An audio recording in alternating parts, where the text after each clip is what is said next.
How did you go from just the Canadian part-time ref to working full-time for the WWF? It started because I also did the ring crew as well. I was driving the ring truck all around Canada, and when need be, like northern Michigan, where we could easily pop over, or so, well, western New York, kind of thing, like the Buffalo area, when need be, because obviously when you're transporting something across the border, you have to go through all the rigmarole with the paperwork and stuff like that. Right. But Jack, when he didn't like flying, he was a big guy. He didn't like flying. So TV was generally in places like Pennsylvania, New York State, like I said, Michigan.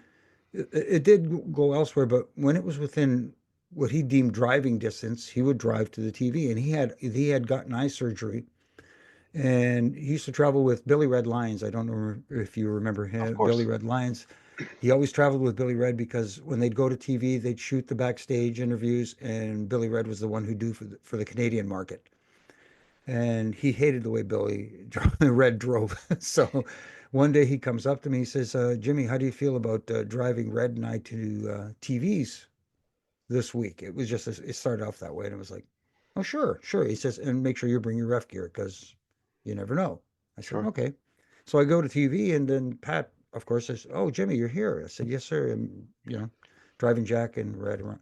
He says, oh, you got your ref gear? And he said, yeah. He says, well, put it on. We'll put you to work. And I was like, that's my first TV. So my first TV was in Glens Falls, New York.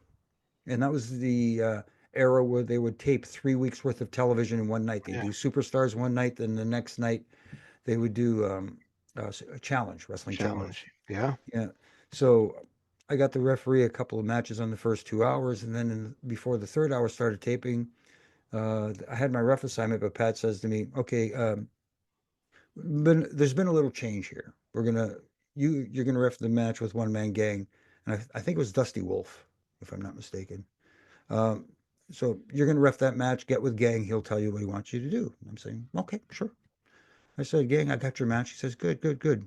He said, "Did Pat fill you in?" I said, "No." He said to come to you. He says, "Okay." He says he had the 747, right? He says, "I'll give him the 747. Cover you count. You go to raise my hand. I'll push you out of the way. I'll pick him up and I'll give it to him again." He says, "You get in my face. You start reading me the riot act. I'll pick you up and I'll give it to you. Is that good?" I said, "Sure." And you've never taken a bump.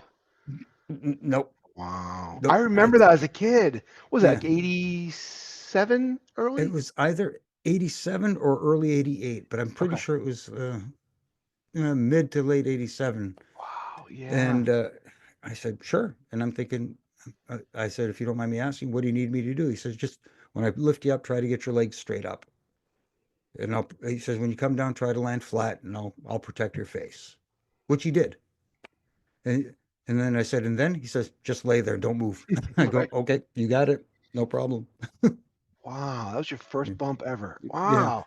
And it was weird because then I get to the back and then Pat comes up and he's like, "Are you okay?"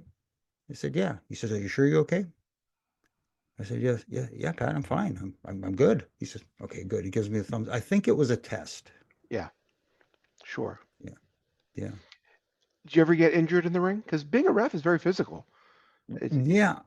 See, I got injured, but over the dumbest little, stupidest little things. It's always the dumbest I, things. I mean, like, for example, I don't know if you could see that thumb there. It's kind of Yeah. like, yeah, I almost tore it off like an idiot. It was a match. The Ugandan giant Kamala started chasing me around the ring, and I, ducked down and slide under the bottom rope, and my thumb caught the apron Mm. and ended up parallel with my wrist. Oh, And wow. I'm like, "Oh, you got to be kidding me!"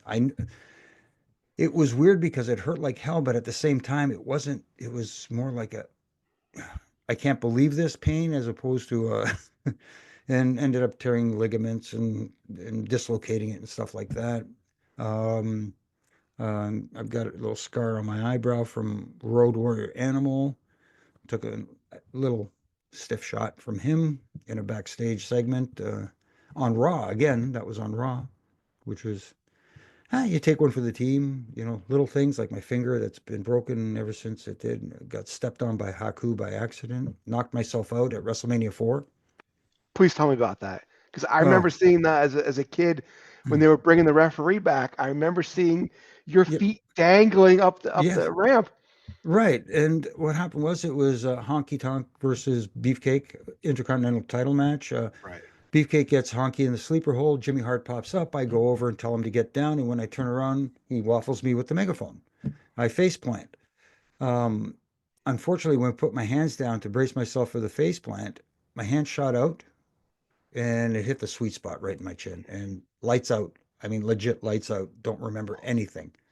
And the guys were the guys that were helping me back. The other refs were hot. They were pissed off because they thought I was sandbagging them. Like, Right. and I'm going, what are you talking about? They said, you were sandbagging us out there. I said, what? They said, then they were thinking about it, going, well, maybe he is not lying. You know what I mean? Maybe he's telling the truth. Right. But I was out. I don't remember it. And then for months afterwards, Jimmy was apologizing. And I kept saying, Jimmy, you didn't do it. You were fine. I did it to myself. The nicest man ever, Jimmy Hart, Oh, huh?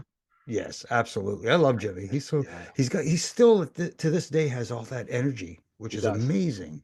Yeah. Where can people find you, Jimmy? Well, you can find me on, of course, social media. I still call it Twitter at Jimmy Korderas, on Instagram at Real Jimmy Korderas. I do a podcast weekly with some other referees and former referees, Brian Hebner and Daniel Spencer, who's currently the head referee at TNA, called Reffing It Up. And I got to give a shout out to RJ, who's our producer, because if it wasn't for him, we'd be clueless. But anyways, what could we do? We only know how to count to three. And also here in Canada, I do a radio show on TSN Radio and iHeartRadio with Donnie De Silva, who's a well-known wrestling personality here in Canada, called Huge Pop Radio. And, we do a weekly radio show. It's an hour long on linear radio, but the website, hugepopradio.com, you can catch the full version because we do interviews with current and past superstars. And you can only play, because it is radio, you can only play like a 12-minute clip from it. And a lot of times these interviews will be an hour and a bit. And wrote a book a little while back called The Three Count: My Life in Stripes as a WWE referee. I think it's still available out there on Amazon or wherever you find books. And